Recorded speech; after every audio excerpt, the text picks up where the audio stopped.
Hi, everyone. You are listening to Radio Cherry Bomb, and I'm your host, Kerry Diamond, coming to you from Newsstand Studios at Rockefeller Center in the heart of New York City.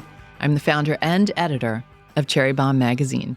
Today's guest is one of the most inspiring folks around. It's Carla Hall, and I'm so excited to welcome her back to Radio Cherry Bomb.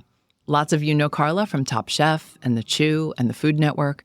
Well, she has a brand new show on Max called Chasing Flavor, and it just debuted last week and is streaming right now. Carla travels around the world exploring the origin stories behind our favorite foods, from ice cream to her signature dish, chicken pot pie. Carla joins me in just a minute to talk about her new show, hitting milestones and embracing life to the fullest. Stay tuned. Some of you know that Cherry Bomb is raising money for the first time.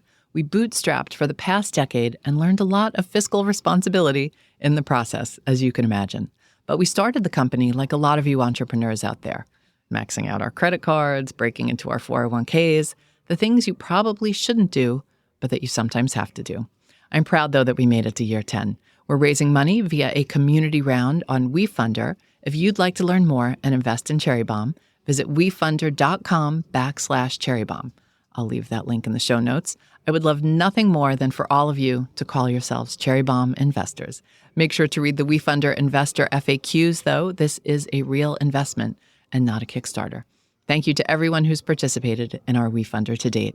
The round closes Monday, February 12th. You might not know this, but Cherry Bomb has a membership program. Today's Cherry Bomb member shout-out is Lois Cho of Cho Wines of Oregon. I had the pleasure of trying Cho Wines in Seattle last year. Cho Wines Estate Tasting Room and Winery will officially open to guests starting in March. Lois said this has been a decade plus in the making, so congratulations to the team at Cho Wines. They are also busy working on the second annual Oregon AAPI Food and Wine Fest, which will take place May 18th and 19th at the Stoller Family Estate in Dayton, Oregon. For more on Cho Wines and everything they're up to, go to getchowines.com. And if you'd like to become a Cherry Bomb member, visit cherrybomb.com for more details. Now, let's check in with today's guest. Carla Hall, welcome back to Radio Cherry Bomb. It's so great to be here. It's so great to see you. I'm so excited about your new show and can't wait to hear all about it from you. It's called Chasing Flavor. I watched the ice cream episode last night, and the whole series just seems like a dream job. First off, I want you to tell everybody what Chasing Flavor is all about. Chasing Flavor is all about taking iconic American dishes and tracing back all of the cultures who had a hand in that dish. And looking at their contributions, where you realize food is about evolution. We're doing the etymology. It's not necessarily the etymology of food, but we're choosing a path. We're choosing like, hey, we can go left or right or straight. And, we make that decision and then we discover something about this dish. And so it's a little bit of history. It's a lot of fun. It's a lot about people and less specifically about the dish because it's really about the people. Well, you make history fun. Oh, my job is done. Because I think what I want people to walk away with, if you don't know the story, you really don't know the dish. That's great. I did come away with that watching the ice cream one. Did you want ice cream at the end? Well, we're going to talk about this. I wanted Turkish ice cream because Yes. I've never had it. I've got a lot of questions. What other subjects do you dig into? Chicken pot pie, al pastor, shrimp and grits, low and slow, which includes barbecue. The last one is hot chicken. How in the world did you narrow it down? It had a lot to do with dishes that I had a connection to. A lot of people don't know this, but chicken pot pie runs parallel with my culinary career. From when I really didn't cook and I was doing Julia Child's chicken pot pie recipe where it took me 3 days. And I didn't even make the crust. It just felt like it took 3 days. Maybe it didn't take 3 days, but it felt like it took 3 days. And then being on Top Chef and winning with that dish and then going on Jimmy Fallon and then putting it in my first cookbook, I'm like, well, it has to be in my first travelogue show. And then hot chicken for obvious reasons. I'm from Nashville. And then we were looking at stories or dishes that had a really deep history and history where we could take a varied and diverse look at that history and storytelling, from different cultures. Ice cream being such a great example. I mean, you trace it all the way back to Mesopotamia. Yes. Which is so interesting. Okay, so for the ice cream episode alone, you traveled everywhere from Philly to Florence, Italy. What other cities do you visit for the series? San Antonio. We go to Charleston. We're in LA. We're in DC. We're in Accra, Ghana. We go to Cornwall. We're in England. We're in Jamaica, Turkey. Yeah. How many of these were new destinations for you? I had never been to Istanbul. I'd never been to Jamaica, believe it or not. I know, it's That must crazy. have been fun. It was so much fun. I can't believe that I'd never been there. And then I went back on another trip. I went back to Turkey a month later. I went back to Istanbul. And then I had never been to Ghana. So I'd been to West Africa before, but it was my first trip to Ghana. A lot of stamps in that passport. I know. Which episode surprised you the most? I mean, obviously, being in Istanbul with the dondurma, I'd never had it. I'm like, what? I mean, even seeing it, I just couldn't wrap my head around it. It was like this boardwalk attraction. It was just crazy. This is the Turkish ice cream. Can you say the word again? Dondurma. Dondurma. Okay. Dondurma. Because they eat it with a knife and a fork, if you can imagine, because it's very stretchy. I mean, it does melt, but that's how they eat it. But the other surprising journey was al pastor. And I think it's because I don't really have a connection to tacos. I mean, you have the West Coast tacos, the LA tacos, you have all of this. I mean, I eat tacos, but I grew up in Nashville, Tennessee. Honestly, we were getting tacos out of a box. Come on.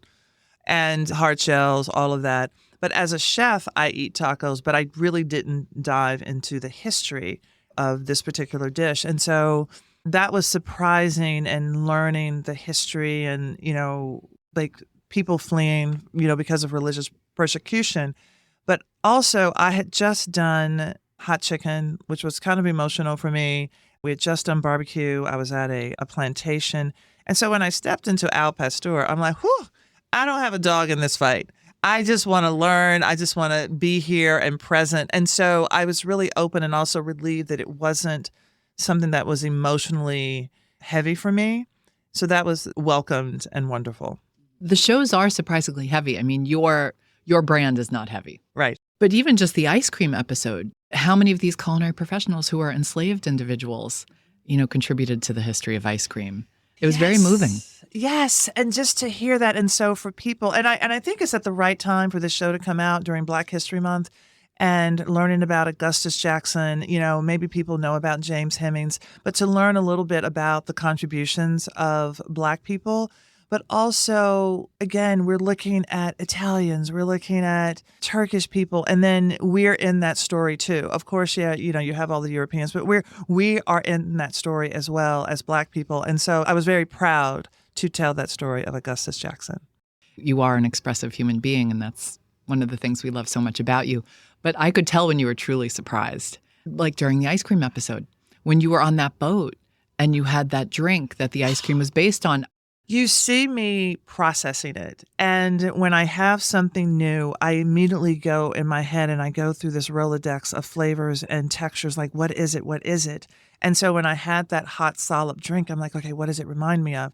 And then, yes, it reminded me of my grandmother's boiled custard. But also the surprising thing was that it reminded me of cream of wheat, like a loose cream of wheat. And I immediately try to find the thing so that you can go on the journey with me. Like you all, this is what I'm tasting. I want you to feel and taste this and silky cream of wheat. This is what we're doing right now. And explain the ice cream, because I love ice cream. I mean, I wish I could eat even more ice cream than I already do. But the stretchiness of the Turkish ice cream just blew my mind. It comes from salop, which is a purple orchid, and it's ground and it's a powder. It's milk, goat's milk, salop, sugar. That's what makes the ice cream. And so when you are warming up the milk, you have the salop and the sugar, and you put the milk in, you whisk it until it becomes thick. And so that is a drink that's at these stands around Turkey, in Istanbul and other places. And so when it's frozen, it becomes rock hard. So they have to bang it. With giant mallets. With giant mallets. And so when you're having it and it's hot, it tastes like this silky, almost like it's coating your mouth. And it has this loose texture that's kind of stretchy. As it freezes, it literally is like taffy. It is incredible. And it's a very clean taste. And I never had it there with flavors. I only had the plain one because when I have a new experience, I want the plain thing. How is it before you manipulate it, put something different in it, other flavors? I want to taste the actual thing. What is the mouthfeel? It tastes like silk. If you eat something oily and you inhale, you have a film on your mouth. It's like that, but a little silkier. The ice cream absolutely has a chew because when you lick it, you don't really get any. Because so you have to bite it. You have to bite it. And eventually it will melt, but by the time it melts, you really don't have texture and structure, and it's not as interesting.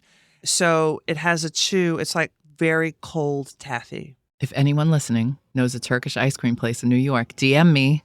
I would love to put together a Google restaurant list for the show. So wherever people are, I'm asking you to get your best shrimp and grits, like your hot chicken, like all of the things that we showcase in this show, to put your Google list together. Goosebumps. Right, and share it with me. So when I go to that city, you can actually experience, you can chase your own flavor. Carla, how did the show come about? A conversation at dinner.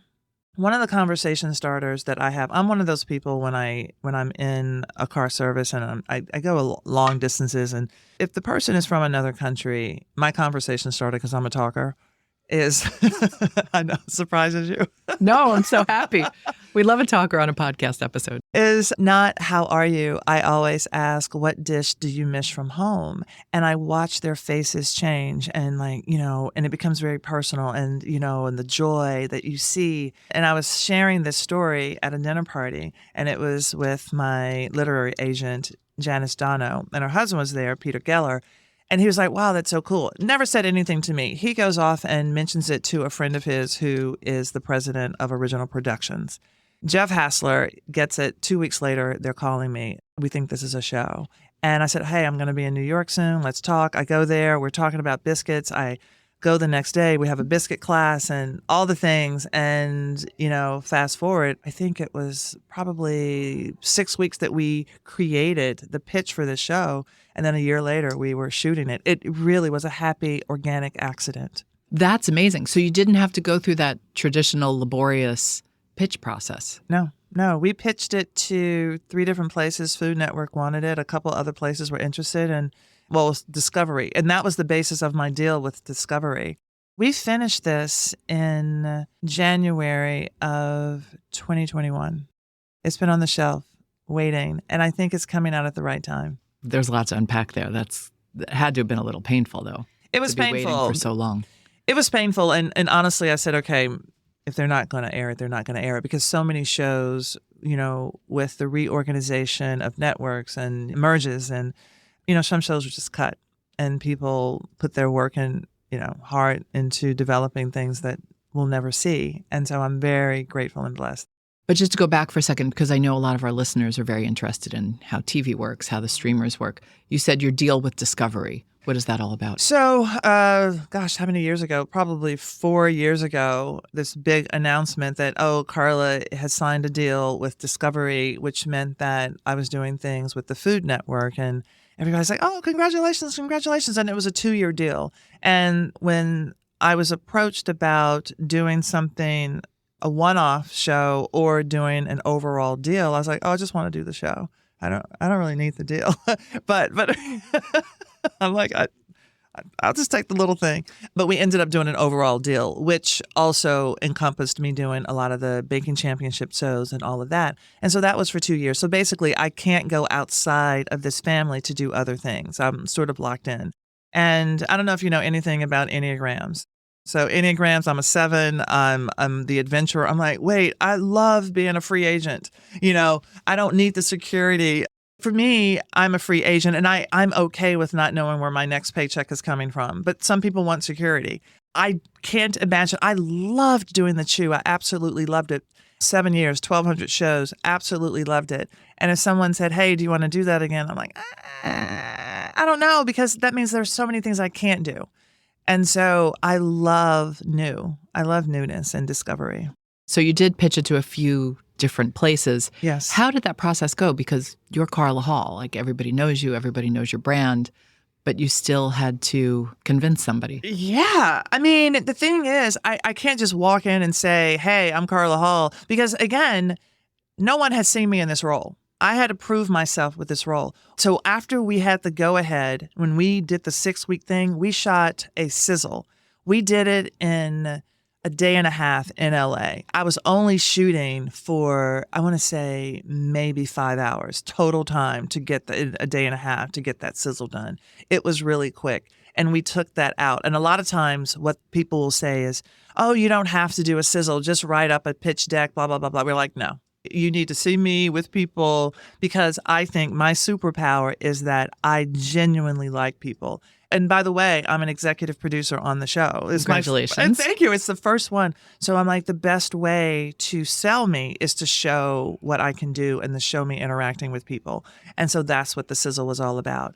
And so people knowing me got me in the room, but I still have to prove the concept because it's business. So you said 6 weeks. Were you on the road 6 weeks, or it must have taken longer than that to do everything? It did. So the 6 weeks was just developing back and forth conversations of talking about the show and trying to get it into some format that we could sell. The show taped in 84 days. We were 84 days on the road. And so we... Got to do some math in my head. I know, right. 2.5 months, yes. Basically, right? A little longer. And it wasn't all at once. The whole thing was like Tetris, because each show had at least 3 stops. So we did all of the domestic filming first, and that was started in September. So from September with a break for Thanksgiving and Christmas. And then we went to the international portion in January. So we filmed from the beginning of January to the end of January. And so it was like literally a Tetris of trying to figure out. So I had to keep all of the episodes in my head, because I'm doing 1 through 6. The first half, and then 1 through 6. Oh, so it's like filming a movie not in the order exactly that the movie happens. Wow. Yes. I hope you got to keep all those frequent flyer miles. Oh, yes. What? I'm Global Services. Thank you, United. Love you. I'm a Delta girl. Okay, you were on the road so much. One of the first things before we started rolling, I said to Carla, just based on what I know about Carla and the ice cream episode, she, of course, had amazing outfits, amazing accessories, the whole 9 yards. I said, how the heck did you pack for this show? Well, it was crazy. So I worked with my stylist, Ashley Michelle. She was a godsend because, again, we had to figure out where I was going, what the weather was going to be.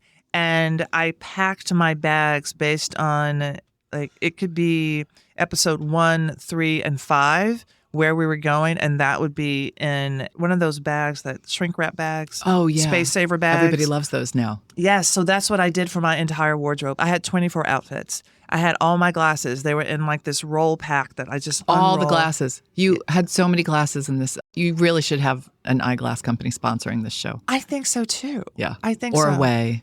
And then when you saw me, I had a lot of Rothy's, because Rothy's get flat. And then... Oh, were those the ballet? Because you have a ballet flat moment in Florence. Because we're both tall girls with big feet, so I do care about these things. We're both wearing our Converse right now. But I was like, I have to ask Carla about those ballet flats. So Rothy's. Okay.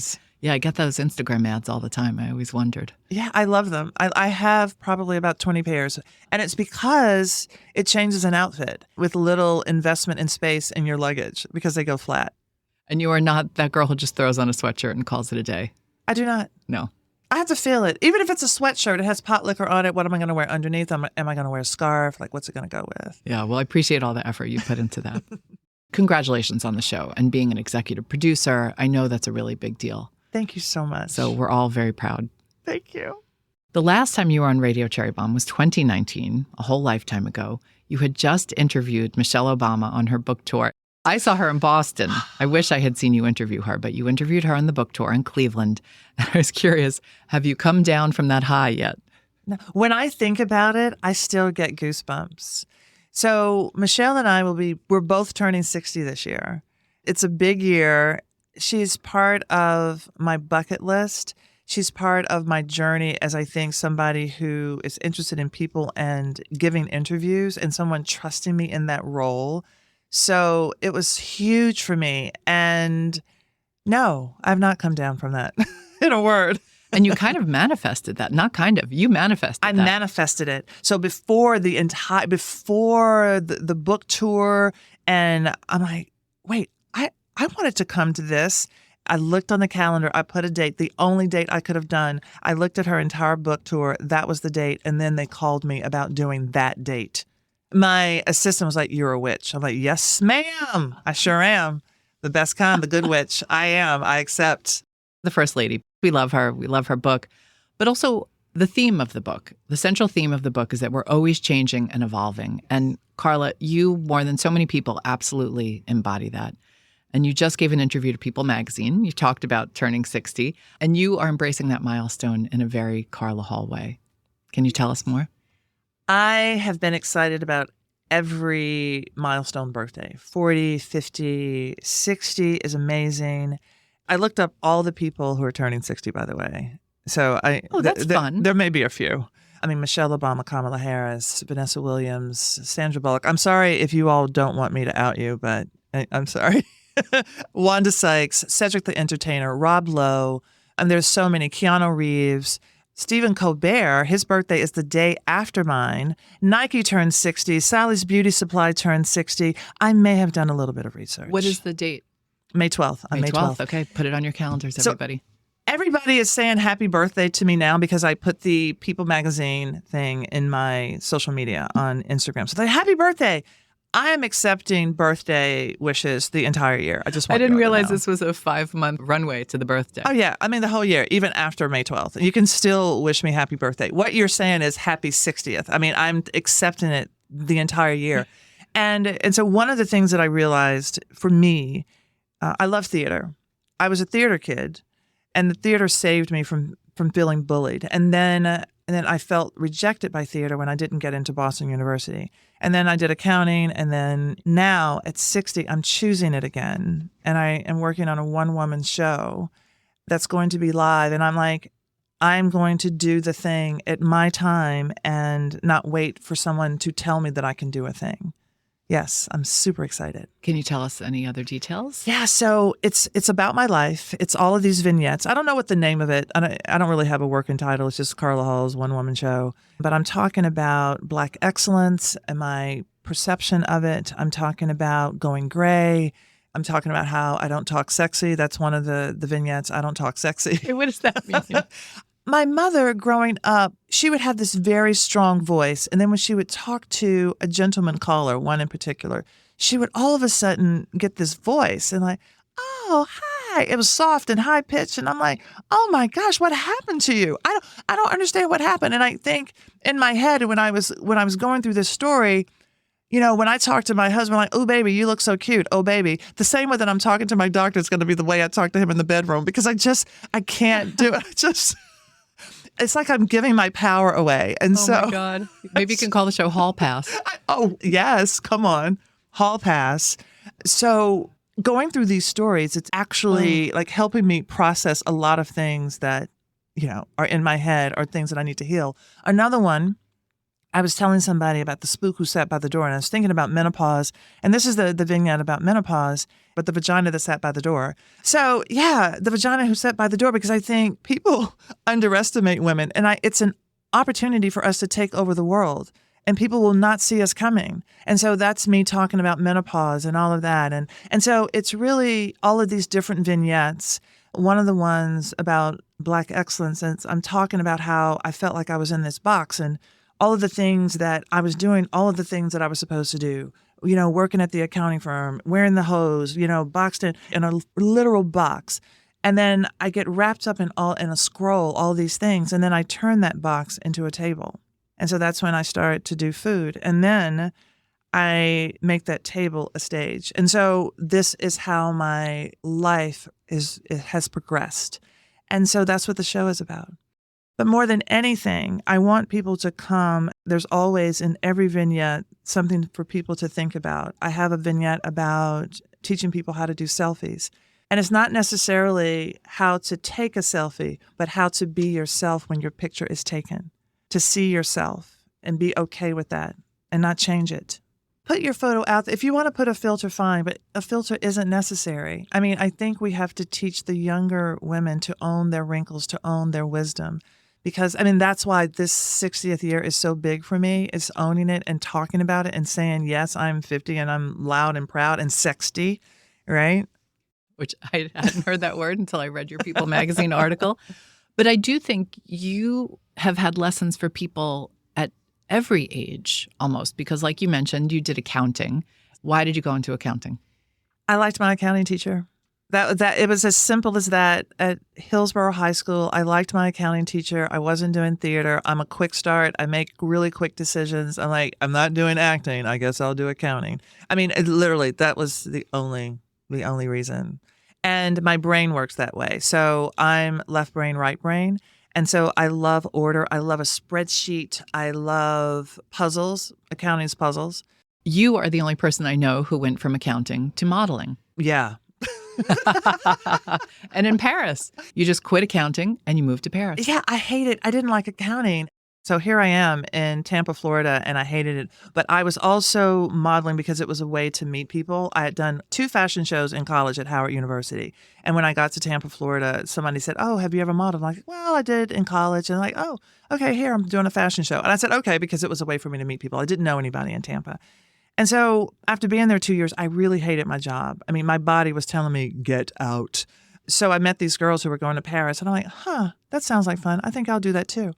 And so I went to Paris. But while I was there, I had already started studying for the CPA exam. I was still studying for the CPA exam when I am doing the whole modeling thing because I needed to check off and finish the thing that I started. And I wanted to finish on a high. So here I am trying to find an agency and also studying for the CPA exam. Give us a piece of financial advice that you learned from your accounting years. Oh, my God. I don't know if I learned it from my accounting years, but one, I am a numbers person now still. But if you don't know it, go to someone who does. Truly, you need to have an accountant that you trust. Mine is Watch Her Prosper. That is the name of my accounting agency. Yes, Ruchi Pinniger. Watch Her Prosper. Just saying it is an affirmation. Right? Is she taking new clients? She is. Okay. She is. We need more things to Google. I hope you all are keeping a list of all these things that we need to look up. Okay, so the modeling years, how did that work out? You know, I think it taught me to embrace who I am, although in the moment, like my body and everything, what I didn't realize was I was a hanger. But the modeling years brought me to food. But I think it taught me, it wasn't about modeling. It was about quitting with joy, one thing, and moving to something else and not being in a box. Because, I mean, who does that? Who goes from accounting to modeling, then to food? And right, from accounting to modeling, and then from modeling to food. Another interesting transition, but it was during the modeling years that you kind of discovered you like to cook. Yes. Well, I'm competitive. Maybe it's a little unknown fact about me. If you haven't been around me, that's unknown. If you've been around me, you know that. I was at a brunch that this woman, her name is Elaine Evans. And by the way, I found out that Jessica Harris was the one who taught Elaine Evans to cook during an interview. I had no idea. Isn't that crazy? Dr. Jessica B. Harris, author of High on the Hog. Yes. Some of you may have heard her interview on Radio Cherry Bomb, and hopefully you've watched the show and read her book. Yes, she has become such a great friend, and I love her to pieces. And I was at a Sunday brunch and all the models would come and the models were saying, well, my mother makes macaroni and cheese like this and my mother makes like this. And here we are in Paris having like soul food, right? And I was like, wait, what? I had no idea how macaroni and cheese was made. I was 23 years old. I had no idea. And I was like, how is it that I don't know? And I couldn't contribute to the conversation. So I started going to the American bookstore and buying cookbooks and then working out recipes. And cooking became an act of gratitude to give something back to the people who allowed me to sleep on their couches. And then I just kept doing it.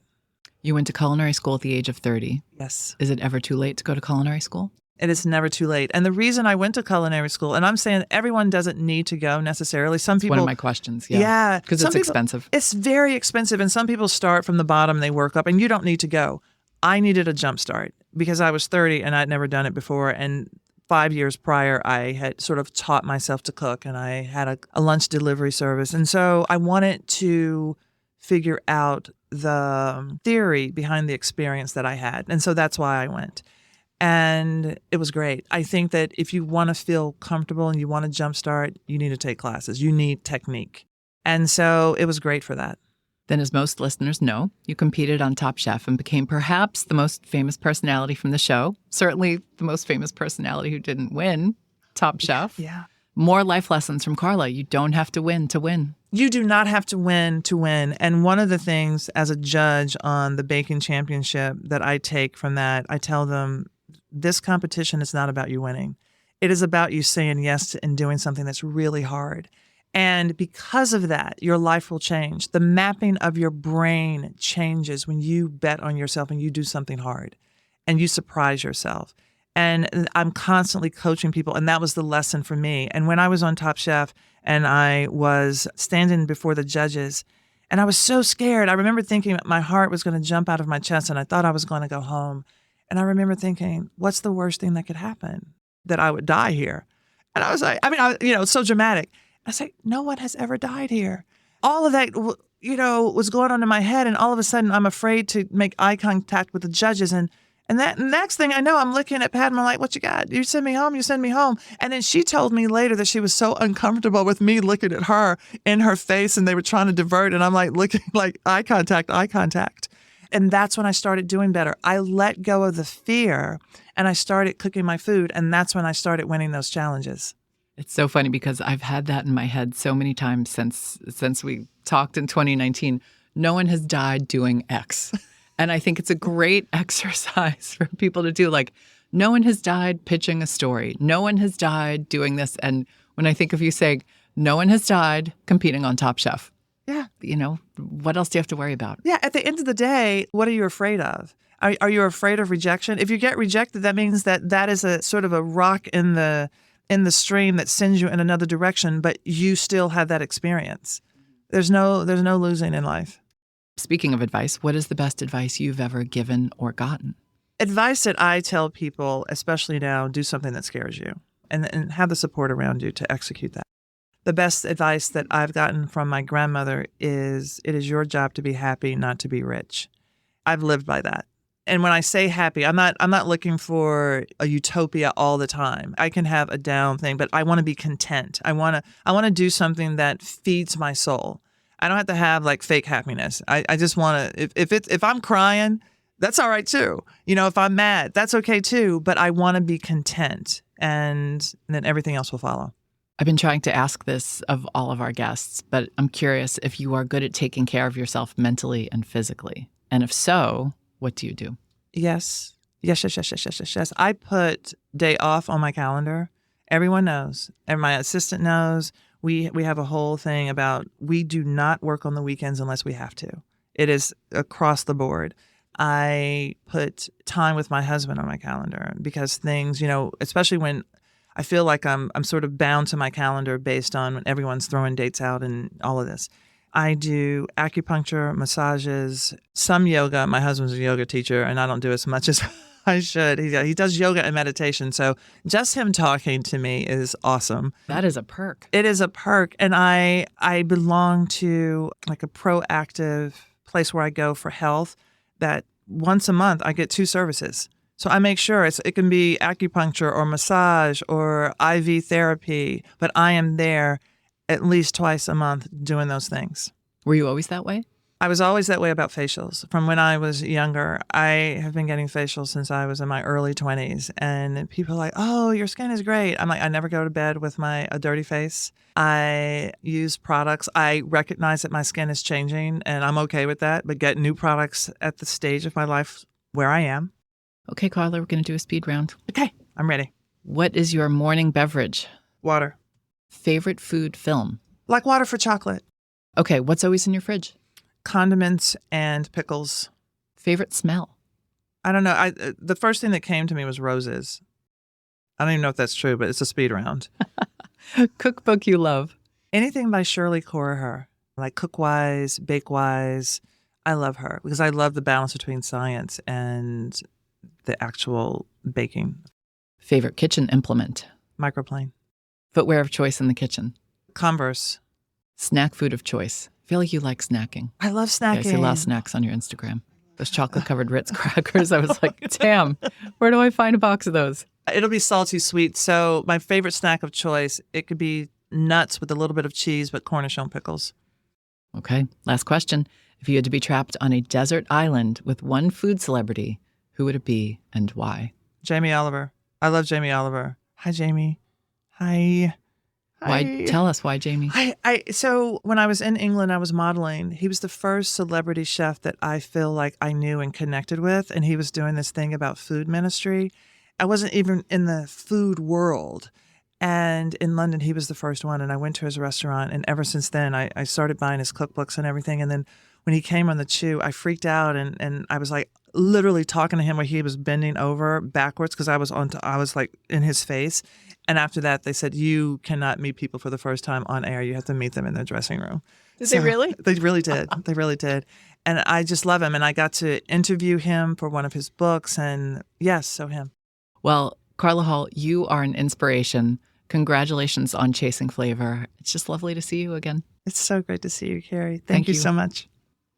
That's it for today's show. Our theme song is by the band Tra La La. Joseph Hazen is the studio engineer for Newsstand Studios at Rockefeller Center. Our producer is Catherine Baker. Our associate producer is Jenna Sadhu. And our editorial assistant is Londyn Crenshaw. Thanks for listening, everybody. You're the bomb.